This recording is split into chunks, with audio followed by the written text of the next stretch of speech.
Al concluir una extensa jornada laboral en su rancho, Paul regresó a su residencia mientras el sol descendía en el horizonte.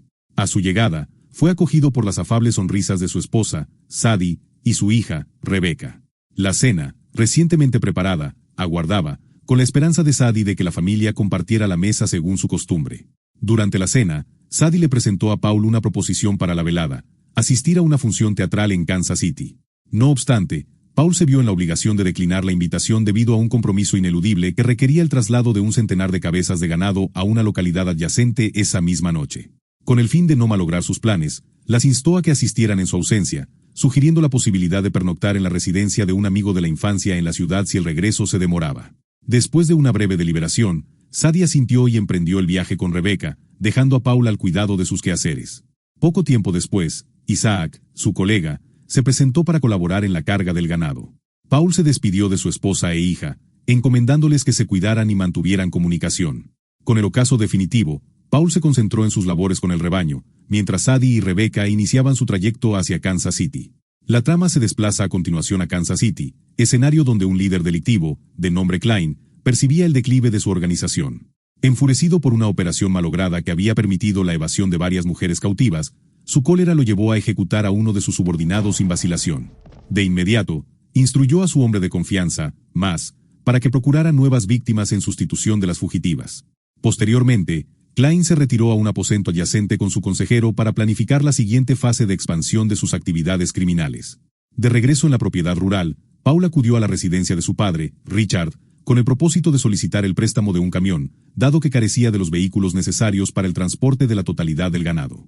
Richard lo convidó a la sala de estar para observar un encuentro deportivo y actualizarse mutuamente.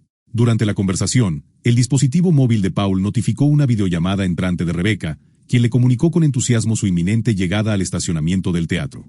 Paul les reiteró la importancia de la prudencia y de mantener una comunicación constante.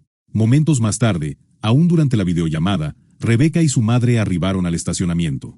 Inmediatamente después de descender del vehículo, fueron interceptadas por dos individuos, Mas y uno de los esbirros de Klein. A pesar del intento de resistencia por parte de Sadie, ambas fueron sometidas con celeridad. Desde la distancia, a través de la pantalla, Paul fue testigo del aterrador suceso.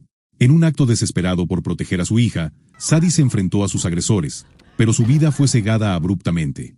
Impotente, Paul fue consumido por la desesperación, obligado a presenciar el asesinato de su esposa y el secuestro de su hija. La intervención de Richard fue inmediata. Su tono firme logró sacar a Paul de su estado de estupefacción. Le manifestó que no era momento para el lamento, sino para la acción, instándolo a regresar a su hogar, prepararse y emprender la persecución de los responsables. Fue en ese preciso instante que se reveló una verdad oculta. Paul y Richard no eran meros rancheros, sino antiguos mercenarios con un extenso historial de operaciones de alto riesgo para el gobierno. Sin dilación, Paul se apresuró a su domicilio para recuperar su armamento. Simultáneamente, Richard contactó a dos de los asociados más cercanos de Paul, Isaac y Bowen, solicitando su presencia inmediata. 10 minutos después, ambos se presentaron. Richard expuso la situación sin preámbulos. Rebecca había sido secuestrada en Kansas City y Sadie había sido asesinada. Era imperativo ayudar a Paul a recuperar a su hija y a exigir retribución. Bowen planteó la posibilidad de notificar a las autoridades, pero Richard descartó la sugerencia de inmediato, considerándola una dilación ineficaz. Al poco tiempo, Paul regresó equipado con su arsenal. Richard detalló el plan de acción. Paul no procedería en solitario. Él, junto a Bowen, Isaac y el propio Richard, se involucrarían hasta asegurar la liberación de Rebecca y la neutralización de los culpables. Sin embargo, Paul se opuso, argumentando que la edad de su padre constituía un riesgo, y afirmó que él gestionaría la operación con Bowen e Isaac, si estos consentían. Ninguno de los dos vaciló en su compromiso. Así, los tres hombres partieron hacia Kansas City, determinados a rescatar a Rebecca por cualquier medio necesario. La apacible existencia en el rancho había concluido. Se avecinaba una tempestad de venganza sobre la ciudad. Paralelamente, dos de los hombres de Klein se deshacían del cadáver de Sadie en una ubicación remota, eliminando cualquier vestigio de su paso. Rebecca, por su parte, permanecía cautiva en una estancia oscura en compañía de Mas y otra joven secuestrada, Lauren, quien, al observar la corta edad de Rebecca, experimentó un profundo sentimiento de conmiseración.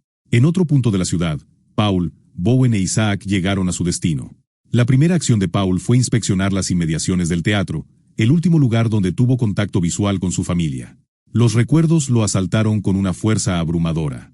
La atención de Paul fue captada por un artista callejero, a quien se aproximó para indagar sobre la ubicación del estacionamiento.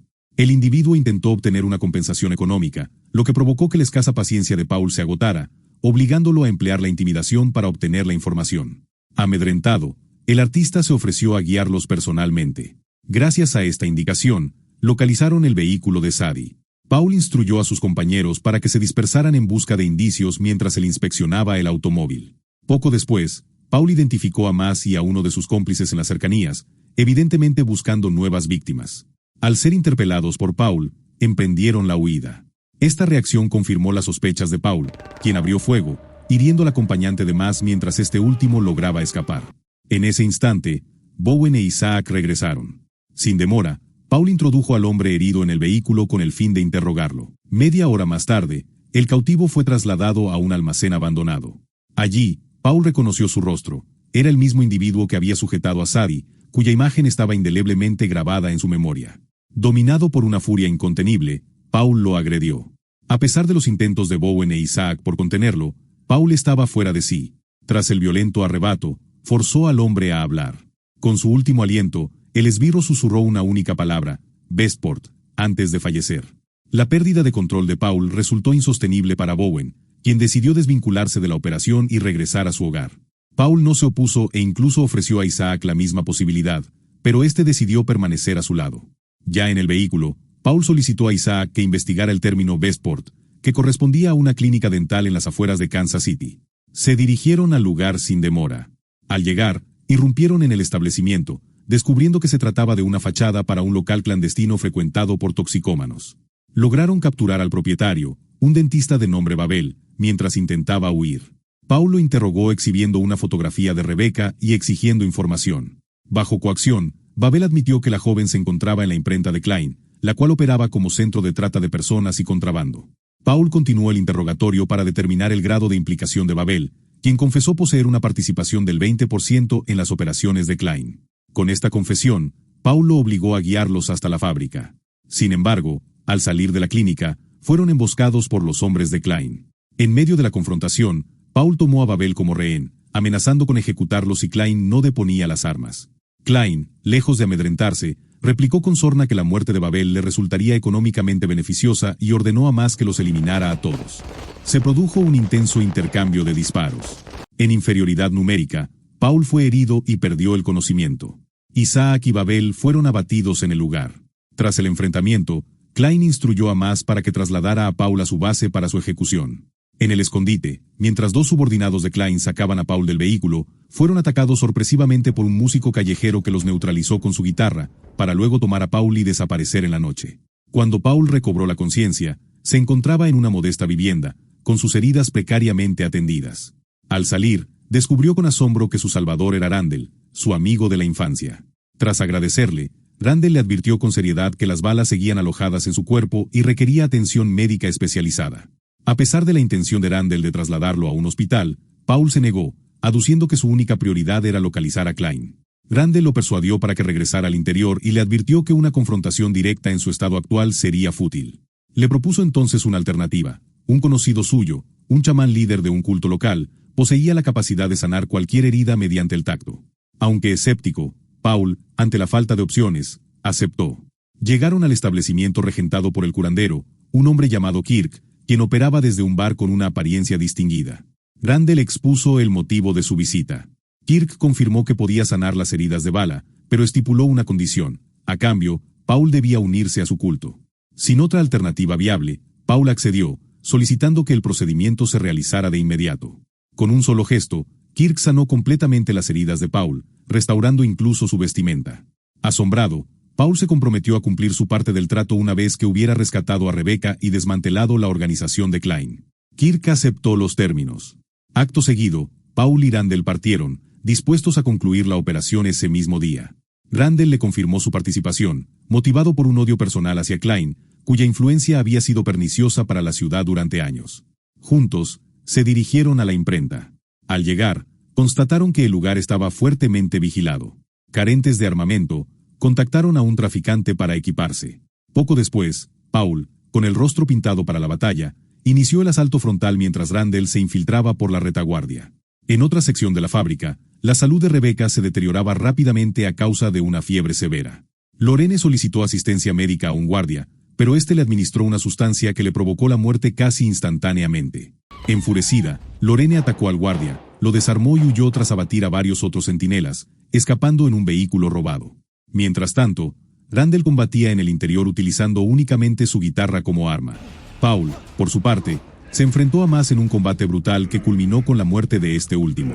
Posteriormente, irrumpió en la oficina de Klein, la cual encontró vacía. Al clamar por su enemigo, Klein apareció y le disparó en una pierna. Con una sonrisa, Klein elogió su tenacidad para luego revelarle la trágica noticia: Rebecca había fallecido. Esta revelación sumió a Paul en una furia ciega. A pesar de su herida, arremetió contra Klein, pero su condición física mermada permitió que su adversario ganara la ventaja y lo acorralara. Justo cuando Klein se disponía a ejecutarlo, un disparo resonó en la estancia. Klein cayó, abatido por Randall. Este corrió a asistir a Paul, intentando mantenerlo consciente, pero sus esfuerzos fueron en vano. En sus últimos momentos, Paul tuvo una visión de Sadie y Rebecca, vestidas de blanco. Corrió hacia ellas, lamentando su fracaso en protegerlas, y se unió a ellas en la muerte. Al constatar el fallecimiento de su amigo, Randall se retiró, abrumado por el pesar. Con este suceso, la historia concluye.